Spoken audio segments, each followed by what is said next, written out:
SIR এ hearing, কারা কারা এই হিয়ারিং এ ডাক পাবেন, কেনই বা ডাকা হবে, এই নিয়ে এখন একটা জল্পনা চলছে। আসলে এসআইআর যতদিন থাকবে না, বিভিন্ন রকম ইস্যু তৈরি হবে এবং সেই ইস্যু নিয়ে অনেক প্রশ্ন থাকবে এবং এটা স্বাভাবিক।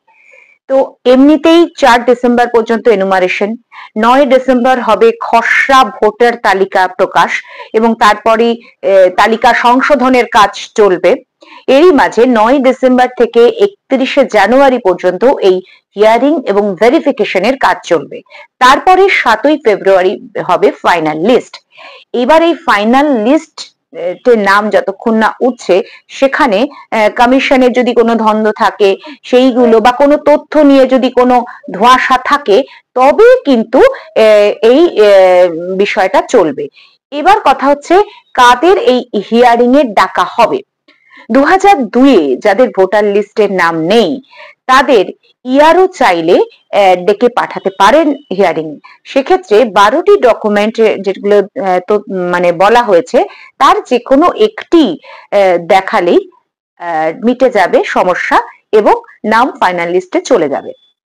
এইবার 2002-এ নিজের নাম বা পরিবারের কারোর নাম যদি না থাকে, সেক্ষেত্রে বিএলও এবং কমিশন ডেকে পাঠাতে পারে। সেখানে আধার কার্ড ছাড়া আর যে 11টি নথি রয়েছে, তার যে কোনো একটি দেখালেই কিন্তু সমস্যা কোনো থাকবে না এবং ফাইনাল লিস্টে সেই ব্যক্তির নাম চলে যাবে।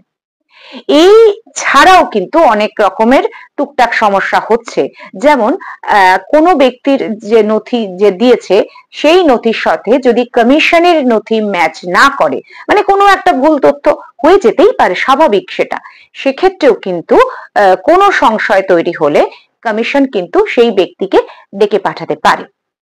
সেখানেও যদি বৈধ নথি দেখানো হয়, তাহলে আর সমস্যা থাকবে না। মানে ব্যাপারটা খুবই সাধারণ একটা বিষয়, কোনো সমস্যা যেরকম অনেক ক্ষেত্রেই হয় না, নথি দেখানোর বিষয় যেই সব ক্ষেত্রে থাকে, সেখানে যদি কোনো গরমিল হয়, সেটা তো যাচাই করার প্রশ্ন থাকে, এক্ষেত্রেও ঠিক তাই।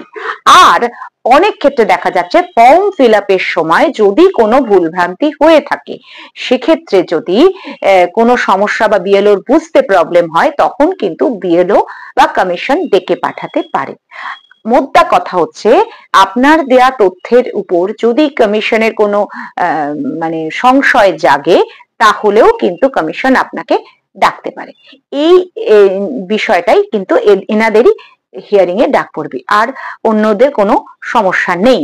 এবং হিয়ারিং এ গিয়ে যে ডকুমেন্ট, যে 11টা নথি চাওয়া হয়েছে, তার যে কোনো একটি দেখালেই, বৈধ নথি দেখালেই কিন্তু সমস্যা থাকছে না এবং ফাইনাল লিস্টে নাম চলে যাবে।